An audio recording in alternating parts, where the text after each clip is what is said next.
Assalamualaikum warahmatullahi wabarakatuh. Perkenalkan, saya Andrian Muhammad Abizar Faturrahman, mahasiswa dari STI Ekuitas Bandung dengan NPM C10180059. Di sini saya akan menjelaskan mengenai materi-materi tentang mata kuliah akuntansi keuangan lanjutan 1. Materi yang pertama yaitu akuntansi. Di sini, akuntansi merupakan suatu proses pencatatan, meringkas, mengklasifikasikan, menyajikan data transaksi, serta berbagai aktivitas yang berhubungan dengan keuangan, sehingga informasi tersebut dapat digunakan oleh seseorang yang ahli di bidangnya dan menjadi bahan untuk mengambil suatu keputusan. Akuntansi terbagi menjadi beberapa jenis. Yang pertama ada akuntansi keuangan, auditing, akuntansi manajemen, akuntansi biaya, akuntansi perpajakan, akuntansi penganggaran, akuntansi pemerintahan, sistem akuntansi, dan akuntansi perbankan. Untuk jenis yang pertama yaitu akuntansi keuangan.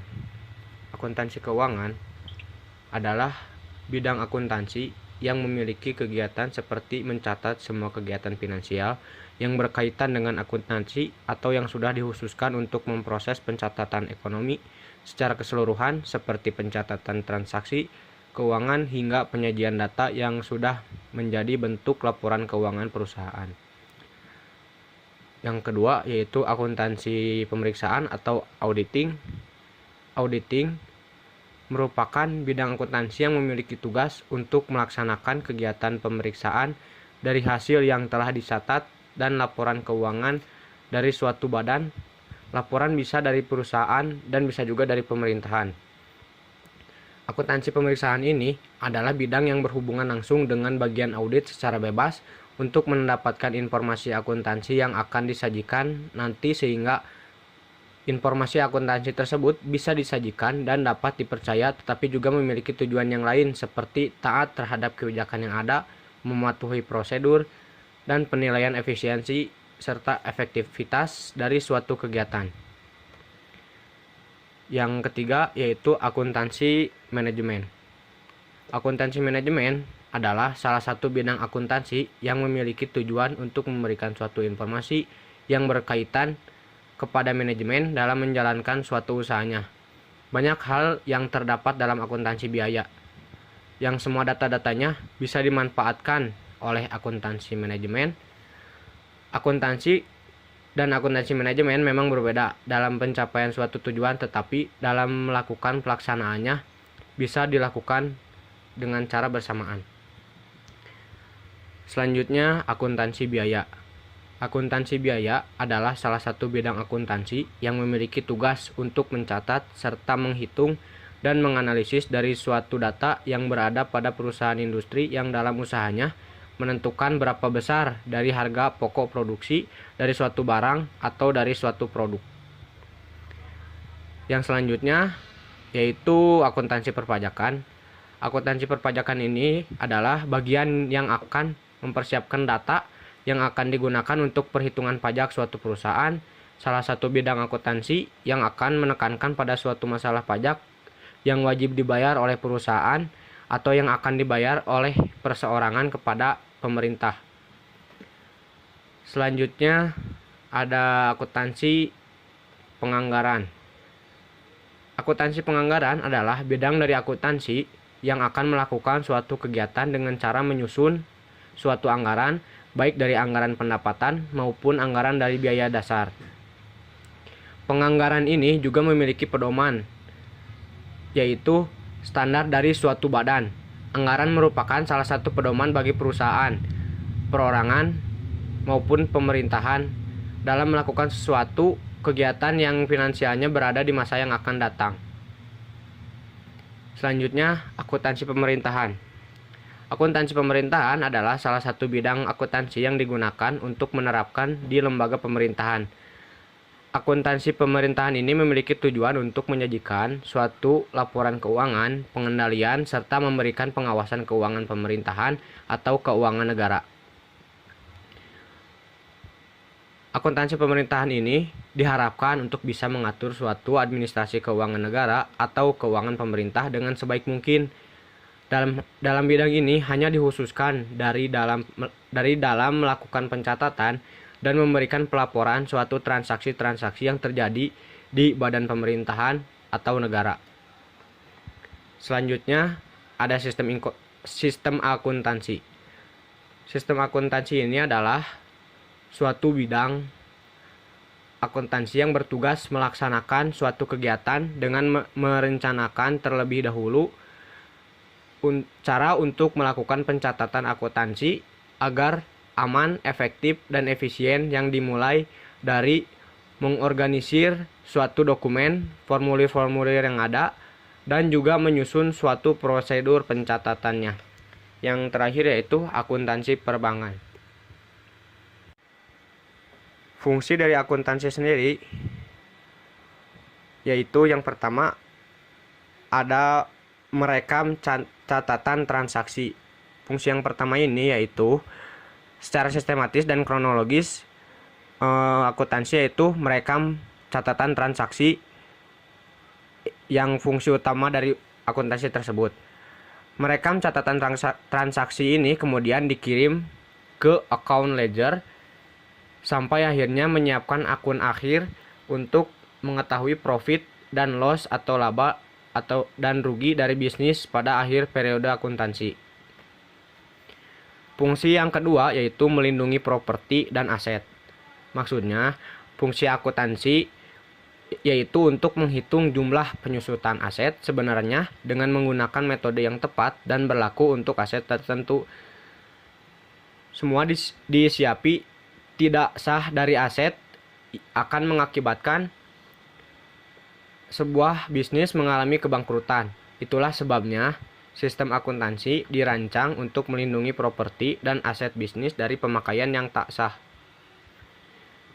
Fungsi yang selanjutnya yaitu mengkomunikasikan hasil.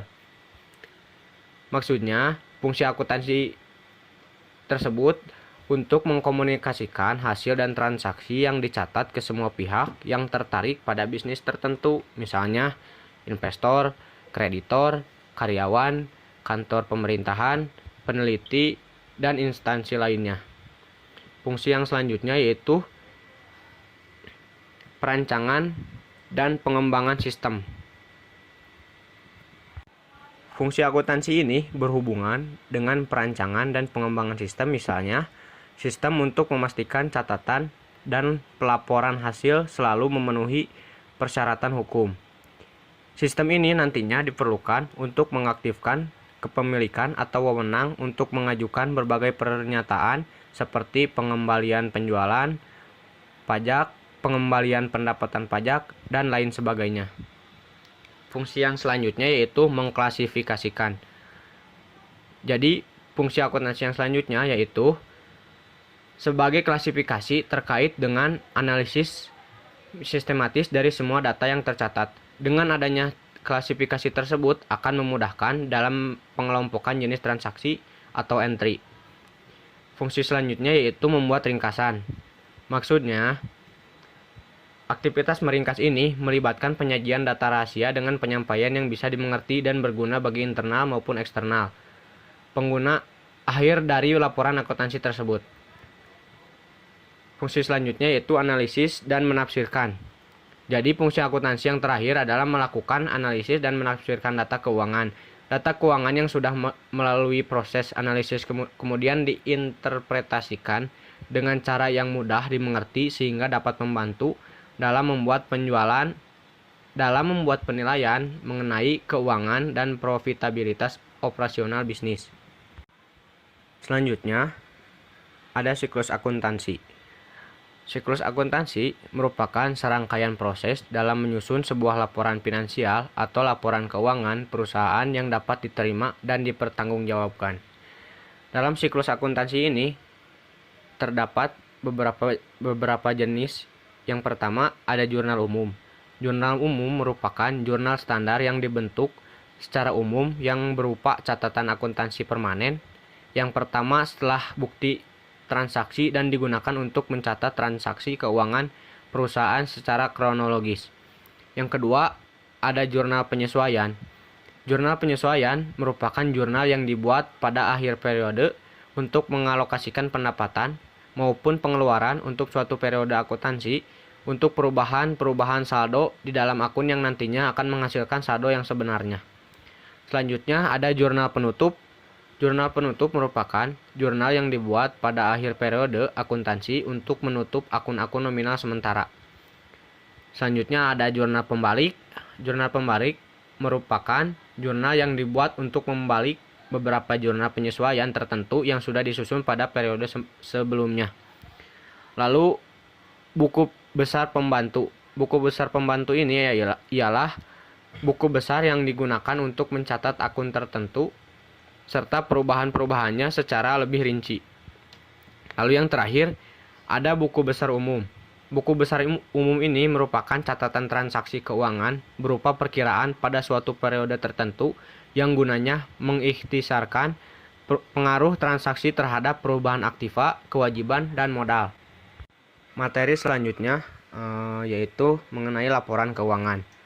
Jadi, laporan keuangan adalah produk akhir proses akuntansi suatu perusahaan dalam satu periode tertentu, di mana informasi di dalamnya merupakan hasil pengumpulan dan pengolahan data keuangan dengan tujuan untuk membantu perusahaan dalam membuat keputusan atau kebijakan yang tepat. Laporan keuangan terbagi menjadi beberapa jenis. Yang pertama ada laporan laba rugi, laporan perubahan modal, laporan neraca, laporan arus kas, dan catatan atas laporan keuangan. Jenis yang pertama yaitu laporan laba rugi. Jadi di laporan laba rugi ini perusahaan melaporkan seluruh hasil dan biaya untuk mendapatkan hasil dan laba rugi perusahaan selama suatu periode tertentu. Di dalam laporan ini terdapat informasi mengenai ringkasan mengenai jumlah biaya-biaya yang dikeluarkan untuk operasional suatu perusahaan serta laba yang didapatkan selama perusahaan tersebut beroperasi. Selanjutnya ada laporan perubahan modal. Jadi laporan perubahan modal merupakan laporan yang timbul atas transaksi dengan pemilik yang juga merupakan termasuk jumlah investasi, perhitungan dividen, dan distribusi lain ke pemilik ekuitas atau ke pemilik modal selama suatu periode. Laporan selanjutnya yaitu laporan neraca. Laporan neraca ini berfungsi untuk menunjukkan kondisi, informasi, dan posisi keuangan bisnis pada tanggal yang ditentukan.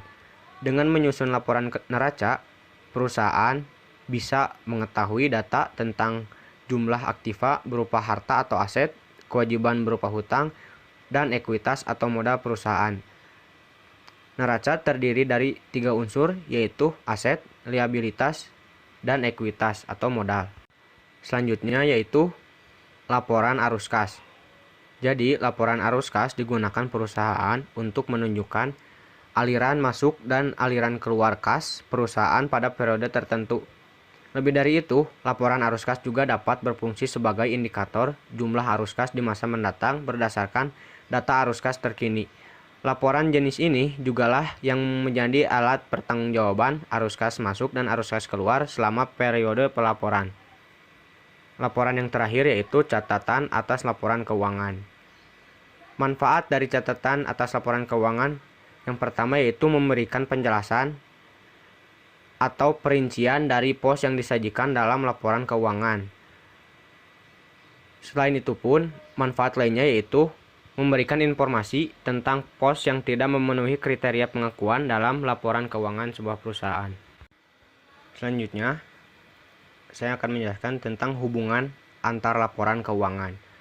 Jadi, laporan keuangan secara keseluruhan menyajikan berbagai jenis informasi tentang kegiatan perusahaan selama periode waktu tertentu dalam angka-angka. Masing-masing laporan keuangan antara yang satu dengan yang lainnya memiliki peran yang berbeda-beda dengan sudut pandang dan fokus penyajian yang berbeda-beda pula. Dengan demikian, maka satu macam laporan tidak bisa menggantikan laporan yang lainnya sehingga harus dibuat laporannya satu persatu. Pengguna laporan keuangan dalam perusahaan itu terbagi menjadi 2 pihak. Yang pertama yaitu pihak internal dan pihak eksternal. Pihak internal yaitu penggunanya yaitu seorang direksi dan juga manajer perusahaan. Sementara pihak eksternal pengguna laporan keuangannya yaitu kreditur, pesaing, pemilik saham, pemerintah, peneliti, juga analis saham. Kreditur seperti bank dan investor obligasi menilai likuiditas dan solvabilitas bisnis, memberikan pinjaman kepada perusahaan, dan tentu saja pesaing menggunakan laporan keuangan perusahaan yaitu untuk memantau laba perusahaan. Mereka dapat melacak dari mana perusahaan menghasilkan keuntungan dan seberapa efisien melakukannya. Pemilik saham menggunakan laporan keuangan untuk membantu mereka membuat keputusan tentang investasi mereka di perusahaan tersebut. Mereka melihat seberapa baik kinerja perusahaan saat ini dan prospeknya di masa depan. Pengguna selanjutnya yaitu pemerintah. Pemerintah menggunakan laporan keuangan yaitu untuk menghitung pajak perusahaan tersebut. Yang selanjutnya yaitu peneliti. Peneliti termasuk juga mahasiswa dan dosen menggunakan laporan keuangan perusahaan untuk membuat laporan seperti jurnal dan tugas akhir. Pihak eksternal yang terakhir yang menggunakan laporan keuangan yaitu analis saham. Analis saham menggunakannya untuk mengevaluasi harga saham perusahaan dan juga membantu mereka mengevaluasi harga wajar saham perusahaan sebelum membuat keputusan beli atau jual. Selanjutnya, perbedaan laporan keuangan di perusahaan jasa dan laporan keuangan di perusahaan dagang. Pada perusahaan jasa, tidak memiliki persediaan barang dagang dalam laporan neraca perusahaannya. Sedangkan pada perusahaan dagang, membutuhkan stock of name dari persediaan yang dimiliki perusahaan. Yang selanjutnya, di sini ada cara perhitungan harga pokok penjualan dalam perusahaan dagang. Yang pertama, untuk menghitung penjualan bersih, yaitu dengan cara penjualan dikurangi dengan hasil dari retur penjualan ditambah potongan penjualan yang nantinya akan menghasilkan penjualan bersih. Yang kedua, yaitu menghitung pembelian bersih. Caranya yaitu dengan pembelian ditambah ongkos angkut pembelian dikurangi dengan hasil dari penjumlahan retur pembelian ditambah potongan pembelian yang akan menghasilkan pembelian bersih. Selanjutnya yaitu menghitung persediaan barang. Cara perhitungannya yaitu persediaan awal ditambah persediaan bersih atau persediaan awal ditambah pembelian bersih, maka hasilnya yaitu angka persediaan barang. Yang terakhir yaitu menghitung harga pokok penjualan. Cara menghitung harga pokok penjualan yaitu dengan cara menjumlahkan atau persediaan barang dikurangi dengan persediaan akhir yang hasilnya akan menghasilkan harga pokok penjualan. Di sini kita dapat melihat contoh perhitungan harga pokok penjualan perusahaan dagang dari PT Andre per tanggal 31 Juli 2018.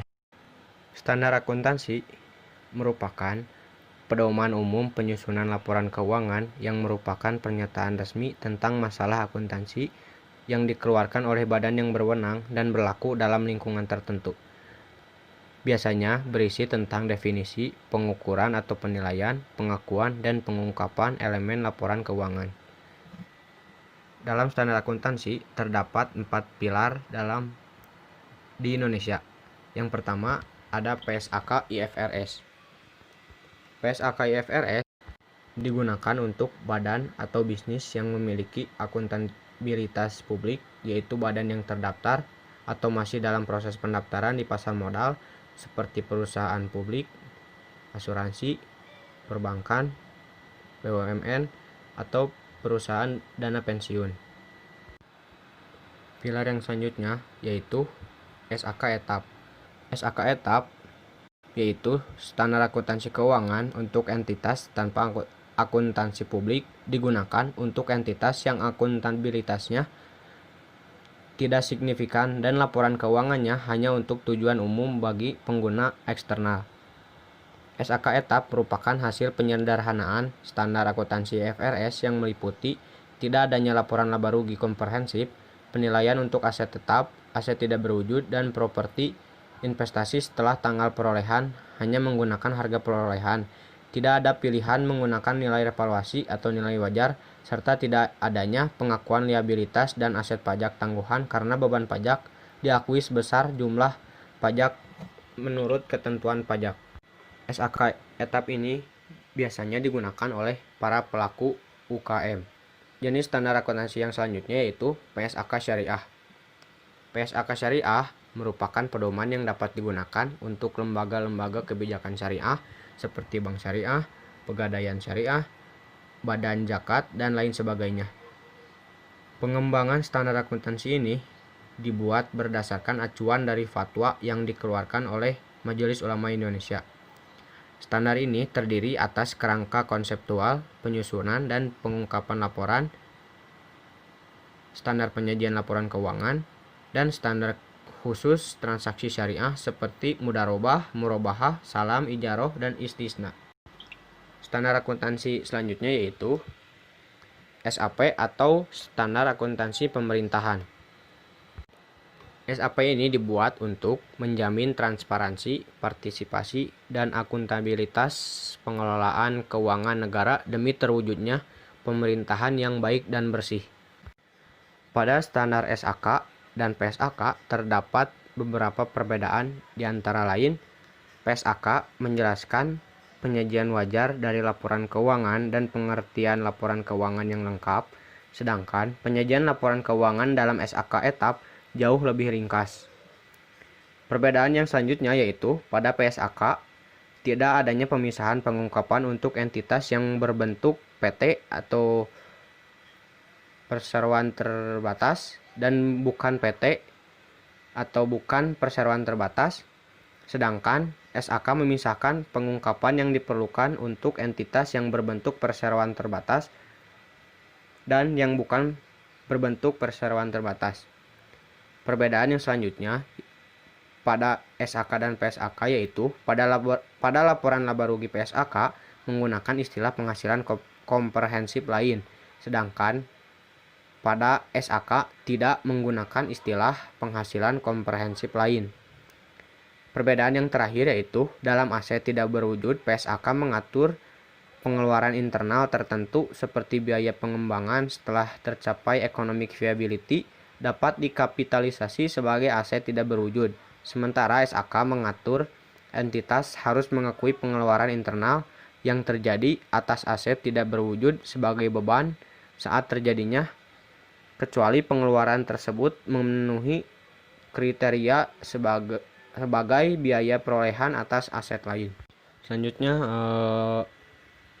saya akan menjelaskan mengenai badan usaha. Jadi badan usaha merupakan sekumpulan orang dan modal yang mempunyai aktivitas yang bergerak di bidang perdagangan atau dunia usaha. Sementara dalam pengertian lainnya menurut Undang-Undang Ketentuan Umum Indonesia, badan usaha merupakan sekumpulan orang dan modal yang merupakan kesatuan baik yang melakukan usaha maupun tidak melakukan usaha. Badan usaha ini terdapat 3 jenis badan usaha menurut kepemilikannya. Yang pertama yaitu ada perseroan terbatas. Perseroan terbatas merupakan salah satu bentuk badan usaha yang memiliki badan hukum yang didirikan berdasarkan perjanjian melakukan kegiatan usaha dengan modal dasar yang seluruhnya terbagi dalam saham dan memenuhi persyaratan yang ditetapkan dalam undang-undang. Dalam pelaksanaannya, sudah banyak perseroan terbatas sangat berperan pada perekonomian nasional. Sebagai contohnya yaitu PT Pertamina. Badan usaha yang selanjutnya yaitu ada firma atau persekutuan. Perusahaan ini didirikan oleh beberapa orang dengan memakai satu nama untuk kepentingan bersama. Modal perusahaan persekutuan berasal dari setoran langsung yang terkait dalam kesepakatan firma. Akan tetapi, dalam pembagian labanya didasarkan sesuai pada jumlah modal yang disetorkan pada masing-masing anggota persekutuan itu sendiri. Contoh perusahaan persekutuan di Indonesia yaitu perusahaan Nike dan perusahaan Diadora.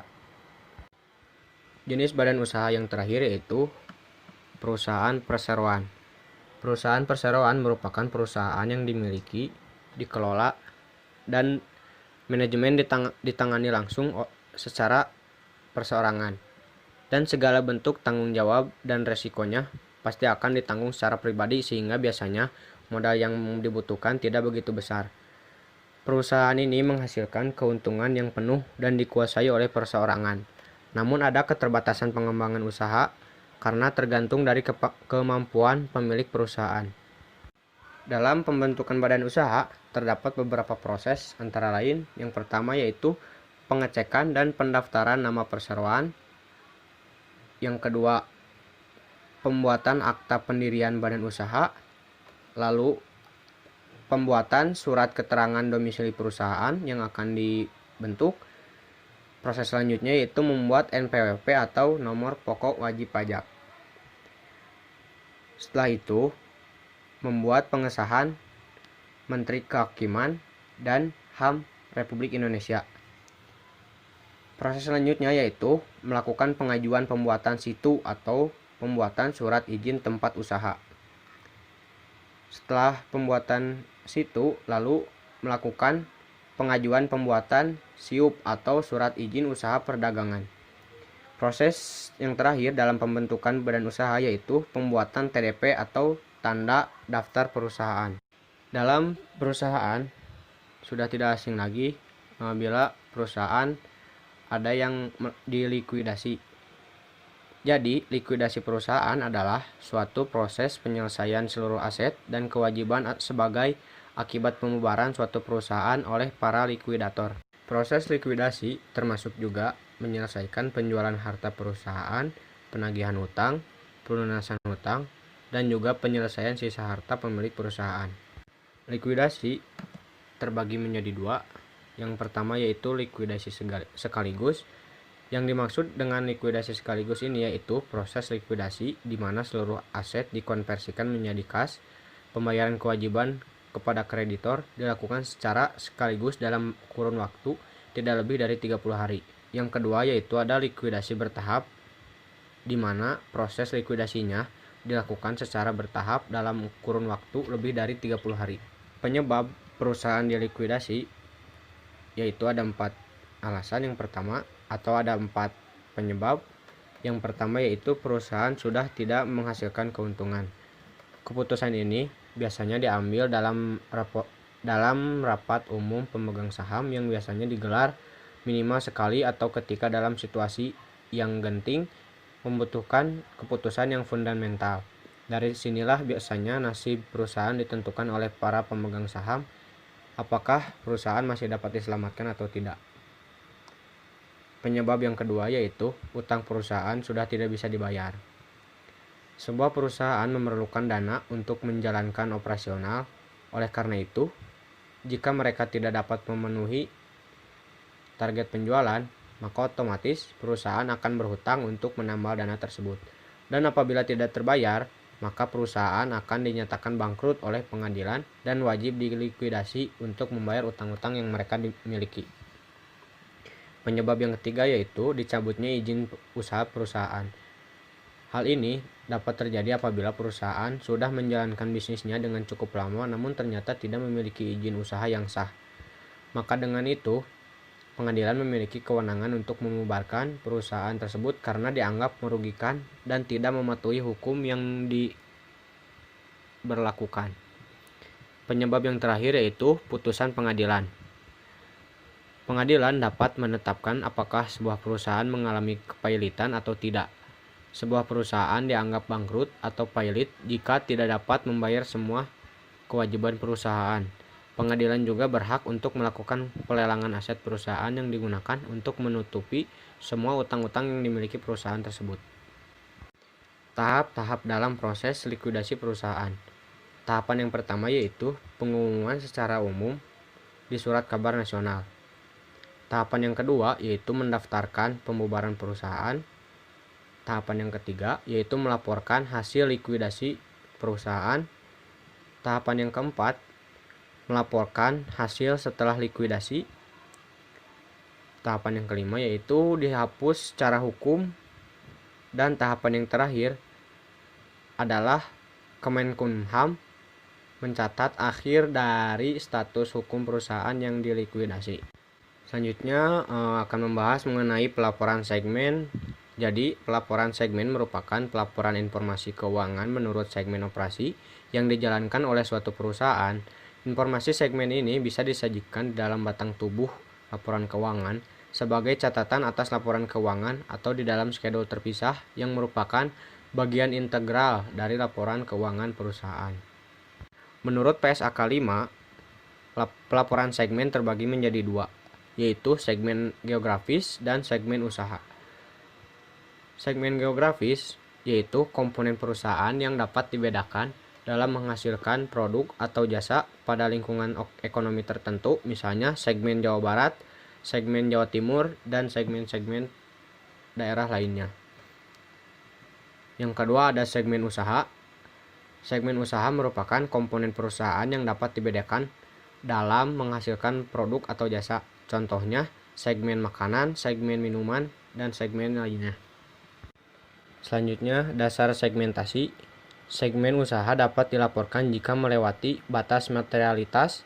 Suatu segmen dianggap material atau lolos jika salah satu dari kriteria di bawah ini terpenuhi. Yang pertama yaitu pendapatan atas penjualan kepada pelanggan di atas 10%. Yang kedua yaitu apabila laba operasi merupakan hal yang penting, maka laba operasi atau rugi operasi 10% ke atas disajikan terpisah. Yang ketiga yaitu apabila perusahaan penggunaan aktivanya berjumlah 10% ke atas dari jumlah aktiva entitas, maka dilaporkan secara terpisah. Yang terakhir yaitu jika total pendapatan eksternal di atas 75% dari total pendapatan konsolidasi perusahaan. Selanjutnya akan membahas mengenai periode laporan keuangan. Jadi periode pelaporan keuangan ini maksudnya yaitu rentang waktu yang digunakan dalam pelaporan keuangan perusahaan. Dalam laporan keuangan perusahaan terdiri dari 4 jenis periode. Yang pertama yaitu ada periode kalender. Maksudnya periode kalender ini ialah periode rentang waktu pelaporan keuangan selama 1 tahun penuh atau 12 bulan dimulai dari 1 Januari dan berakhir pada 31 Desember. Periode yang kedua yaitu periode fiskal. Periode ini yaitu periode pelaporan keuangan atau akuntansi tahunan perusahaan. Biasanya tahun fiskal dimulai pada 1 Juli dan akan berakhir pada 30 Juni. Periode yang selanjutnya yaitu periode interim. Periode interim adalah suatu periode pelaporan keuangan yang rentang waktunya lebih pendek daripada 1 tahun kalender. Dan jenis periode yang terakhir dalam pelaporan keuangan yaitu periode tahunan. Periode tahunan adalah ringkasan keuangan dari operasional perusahaan dalam periode 1 tahun yang di dalamnya terdapat kondisi keuangan perusahaan saat ini dan rencana perubahan di tahun selanjutnya. Periode tahunan adalah ringkasan keuangan dari operasional perusahaan dalam periode 1 tahun yang di dalamnya terdapat kondisi keuangan perusahaan saat ini dan rencana perubahan di tahun selanjutnya. Materi yang terakhir yang akan saya bahas yaitu mengenai pelaporan interim. Laporan keuangan interim adalah laporan keuangan yang diterbitkan di antara 2 laporan keuangan tahunan. Laporan keuangan interim harus dipandang sebagai bagian yang integral dari periode tahunan. Laporan keuangan interim dapat disusun secara bulanan, triwulan, dan periode yang lainnya yang kurang dari 1 tahun, dan mencakupi seluruh komponen laporan keuangan sesuai standar akuntansi keuangan. Laporan interim ini diberlakukan untuk perusahaan yang diwajibkan untuk menyajikan laporan keuangan interim oleh peraturan perundangan, misalnya pasar modal dan lain-lainnya. Sekian penjelasan materi dari saya. Terima kasih atas perhatiannya. Mohon maaf atas kekurangannya. Wassalamualaikum warahmatullahi wabarakatuh.